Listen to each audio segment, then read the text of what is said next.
આ હોબાળો શેનો છે? ચૂંટણી થોડી રદ થઈ છે. રદ તો માત્ર ને માત્ર એક નાનકડી પરીક્ષા થઈ છે, જેમાં આશરે 22 લાખની આસપાસ વિદ્યાર્થીઓએ ફોર્મ ભર્યું હતું, પરીક્ષા આપી હતી અને ગુજરાતમાં લગભગ હજારો એટલે 85,000 ની આસપાસ વિદ્યાર્થીઓએ પરીક્ષા આપી હતી અને હવે એ રદ થઈ છે. તો એમાં કોઈ મોટી વાત છે નહીં.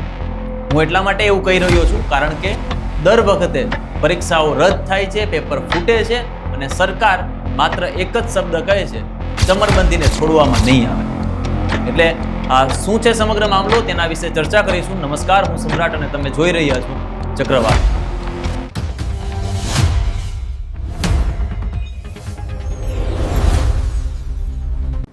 આપણે ઘણી વખત એવું સાંભળતા હોય કે ડોક્ટર ભગવાનનું રૂપ છે, પરંતુ આ ભગવાન બનવા માટેની જે પરીક્ષા છે ને, એને પણ સરકારે નથી છોડી. દર વખતે નીટ યુજી 2024 હોય, નીટ યુજી 2026 હોય, આ પેપરોમાં કાંઈક ને કાંઈક ગફલતો રાખવામાં આવી હતી અને પેપરો લીક થયા અને પેપરો લીક થયા બાદ આ પરીક્ષાઓ રદ કરવામાં આવી અને આ વખતે પણ આજે આ પરીક્ષા રદ કરવાની જાહેરાત કરવામાં આવી. એટલે દર વખતે વિદ્યાર્થીઓ મહેનત કરે, એના વાલીઓ જે છે, એના પરિવારના લોકો છે, એના માતા પિતા છે, એ કાળા પરસેવામાંથી પોતાના લોહી પાણીથી આ દીકરા દીકરીઓને ભણાવે છે, એની પાછળ પૈસા વાપરે છે અને આખરે જ્યારે પરીક્ષા આપે છે ત્યારે ખબર પડે છે કે એનું પેપર ફૂટી ગયું છે અને સરકારે આ પરીક્ષા રદ કરી દીધી છે. ત્યારે માત્ર આ પરીક્ષા રદ નથી, આ હજારો લાખો યુવાનો જે છે એના સપનાનું આંધણ છે અને દર વખત સરકાર માત્ર ને માત્ર આ આંધણની ઉપર એક જ શબ્દ બોલે છે કે આ ચમરબંધીને છોડવામાં નહીં આવે. હવે આ ચમરબંધી અત્યારે કયા બિલમાં છુપાયેલા છે એ સરકારને તો શું કોઈને ખબર નથી પડી. દર વખતે માત્ર ચમરબંધીની વાતો કરવામાં આવે છે અને જે મોટા માથાઓ છે કે જે આ પેપર ફોડે છે અને હજારો લાખો રૂપિયામાં પેપરો વેચાય છે પરીક્ષા પહેલા, એ અત્યાર સુધીમાં પકડાયા જ નથી. અને જો પકડાયા છે તો નાની નાની માછલીઓ પકડાય છે, જે નાના મોટા ગુનામાં સંડોવાયેલા હોય એવા લોકોને પકડીને જેલમાં પૂરે છે. એટલે માત્ર આ પૈસાની વાત નથી, માત્ર આ સરકારની વાત નથી, પરંતુ જે આપણે કહીએ, જે રીતે મેં પહેલાં કહ્યું કે ડૉક્ટરને ભગવાનનું રૂપ કહેવાય અને એ ભગવાનના રૂપને બનાવવા માટે જે પરીક્ષા હોય એ પરીક્ષામાં સરકાર અને તંત્ર બંને મળીને પાણી ફેરવી રહ્યું છે. देखिए, जिस तरीके से नीट का पेपर है वो लीक हुआ है, सरकार कोई जवाबदेही इस पे तय नहीं कर पा रही है. ये क्या डिमांड आप लोगों की है? देखिए, सरकार ने कैंसिल किया है. ये सरकार की कार्यशैली पे बड़ा सवाल है कि आप एक पेपर कंडक्ट नहीं करा रहे हो. एनटीए क्या कर रहा है, सरकार क्या कर रही है, धर्मेंद्र प्रधान क्या कर रहे हैं, उन हजारों विद्यार्थियों का क्या जिन्होंने पूरे ईमानदारी से ये पेपर दिया था. देखिए, जिस तरीके से नीट का पेपर लीक हुआ है, पूरे देश का विद्यार्थी जो है एनटीए से और सरकार से सवाल कर रहा है कि उन विद्यार्थियों का क्या दोष है जिन्होंने पूरी ईमानदारी से इस पेपर की तैयारी की थी और एग्जाम दिया था. आज सरकार जो है पेपर को तो रद्द कर रही है, लेकिन ये पेपर पिछली बार भी लीक हुआ, सरकार की नाकामी इससे साबित हुई, लेकिन अभी तक ये नहीं पता चला कि जिन्होंने पेपर लीक किया था वो कहां हैं, वो कौन लोग हैं. हमें अंदेशा है इसमें सरकार के लोग शामिल हैं, इसमें प्रशासन के लोग शामिल हैं. जिस तरीके से नौजवानों का भविष्य जो है 5-5 हजार रुपए में व्हाट्सएप और टेलीग्राम पे बेचा गया, ये नैतिक जिम्मेदारी लेते हुए धर्मेंद्र प्रधान और नरेंद्र मोदी देश के प्रधानमंत्री अपना इस्तीफा दें. ये देश के विद्यार्थी जो है ये मांग कर रहे हैं कि आज हमारी सरकार जो है एक पेपर जो है कराने में कामयाब नहीं हो रही है. इस देश के अंदर ऐसा कोई पेपर नहीं है जो लीक नहीं हो रहा हो. ये नौजवानों की बात करते हैं, ये नारी सुरक्षा की बात करते हैं, बेटियों की बात करते हैं. आज बेटियां हमारे साथ यहाँ आई हैं, वो मांग कर रही हैं, नीट के विद्यार्थी हैं कि हमारा भविष्य क्या. हमारे माँ बाप ने हमें बहुत मेहनत करके पढ़ाया लिखाया, लेकिन आज क्या है. तो ये मांग है हमारी कि एनटीए को बैन किया जाए. सरकार इसकी जिम्मेदारी लेते हुए, धर्मेंद्र प्रधान नैतिक जिम्मेदारी लेते हुए अपना इस्तीफा दे. हम लगातार देख रहे हैं भारतीय पेपर लीक की सरकार बन चुकी है। पिछली बार भी हमने देखा था नीट के पेपर को लीक करा था, इस बार फिर नेट की परीक्षा में इन्होंने यही करा है। 720 में से 600 क्वेश्चन के आंसर ऑलरेडी व्हाट्सएप के माध्यम से छात्रों के बीच पहुंच चुके थे।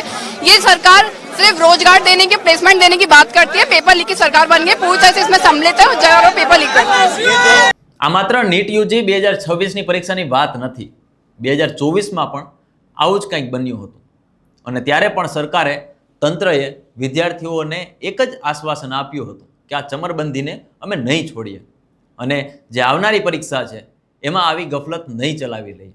તેમ છતાં પણ 2026માં આવો જ કંઈક ઘટનાક્રમ બને છે અને વિદ્યાર્થીઓના સપના ત્યાં ને ત્યાં રોડાઈ જાય છે. હવે વાત રહી ગુજરાતની, 2014થી લઈને અત્યાર સુધી ઘણા બધા પેપરો લીક થયા, ઘણા બધા પેપરો રદ થયા, ઘણી બધી પરીક્ષાઓ રદ થઈ.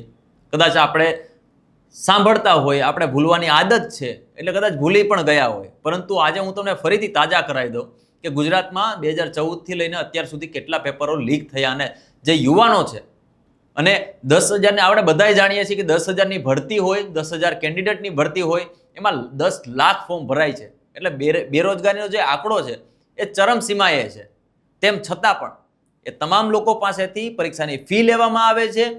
એક સેન્ટરો જે છે એના ઘરથી સેન્ટરો દૂર હોય છે અને એ સેન્ટરો સુધી પહોંચવા માટે એની પાસે પૈસા હોય કે ન હોય, કોઈ રીતે જુગાડ કરીને એ સેન્ટરો સુધી આ વિદ્યાર્થીઓ પહોંચે છે અને પરીક્ષા દે છે.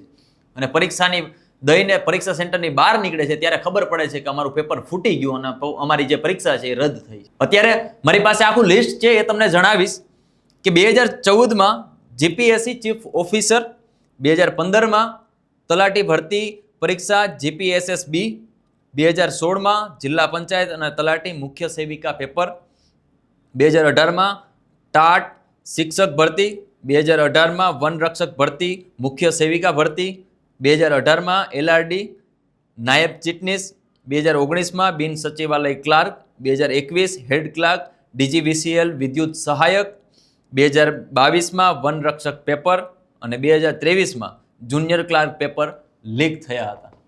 આ તમે જે લિસ્ટ જોયું એ જોયા બાદ મને એવું લાગે છે કે આ વાત તમારા મન સુધી અને દિલ સુધી પહોંચી હશે અને તમને પણ અહેસાસ થયો હશે કે જે વિદ્યાર્થીઓ છે, તેના વાલીઓ છે, એની સ્થિતિ કેવી થાય છે જ્યારે પરીક્ષાઓ રદ થાય છે. ત્યારે ગઈકાલે જ પીએમ મોદી ગુજરાતના પ્રવાસે હતા. ગુજરાતના પનોતા પુત્ર કહેવાય છે અને આપણા માટે ગર્વની પણ વાત છે. પરંતુ તેઓએ કાલે એવું કહ્યું કે જે ઓઇલ છે, તેલ છે, ગેસ છે, પેટ્રોલ ડીઝલ છે એ જોઈ વિચારીને વાપરવા જોઈએ. એમની એને ખૂબ ચિંતા પણ લાગી કે દેશમાં કોઈ કટોકટી ભવિષ્યના સમયમાં ન આવી જાય અને જે યુદ્ધની સ્થિતિ છે તેના કારણે દેશ એક ખાડામાં ન વયો જાય. એટલા માટે લોકોને એમણે સંબોધન કર્યું અને લોકોને સલાહ પણ આપી. પરંતુ દર વખતે જ્યારે વિદ્યાર્થીઓની વાત આવે છે, વિદ્યાર્થીઓને દંડા પડે છે, બિહારની ઘટનાઓ આપણે રિસેન્ટલી જોઈએ, એ પહેલાં પણ બિહારની ઘટના જોઈએ છે. ગાંધીનગરમાં શિક્ષકો બેઠા હોય છે અને તેના ઉપર લાકડીઓ વરસાવવામાં આવે છે. અને માત્ર એવું નથી કે સરકારને ખબર જ નથી, સરકારને બધી જ ખબર છે, પરંતુ તમારે બોલવાનો અહીંયા કોઈ અધિકાર નથી, કારણ કે સરકાર મૌન છે અને નેતાઓ અને મંત્રીઓ પૈસા ભેગા કરવામાં વ્યસ્ત છે. આશા છે તમે બધાએ ઝાલમુરી ખાઈ લીધી હશે, કેમ કે આ ઝાલમુરીએ ભાજપને બંગાળનું ઇલેક્શન જીતાવ્યું છે. જો ઝાલમુરી ન ખાધી હોય તો ખાઈ લેજો અને ખાઈને પણ આ વિદ્યાર્થીઓ ઉપર નીટ યુજીના જે પરીક્ષામાં કૌભાંડ થયું હતું, પેપર લીક થયું હતું અને હવે પરીક્ષા રદ થઈ છે, તે વિદ્યાર્થીઓના દુઃખમાં પણ સહભાગી બનજો. કારણ કે દર વખતે સરકાર માત્ર ચમરબંધીને ન છોડવાની વાતો કરે છે અને નવા જ્યારે પરીક્ષા આવે છે ત્યારે નવા ચમરબંધીઓ ઊભા થાય છે અને એ ચમરબંધીઓ ફરીથી પેપર લીક કરે છે અને પરીક્ષાઓ રદ કરવી પડે છે.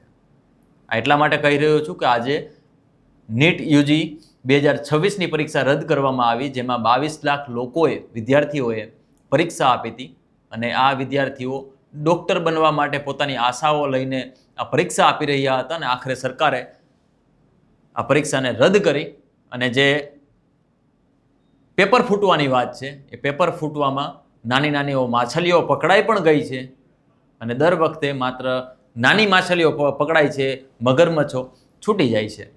આ વિડીયો પસંદ આવ્યો હોય તો મારી ચેનલને સબસ્ક્રાઈબ કરજો, લાઈક કરજો અને શેર કરજો. નમસ્કાર.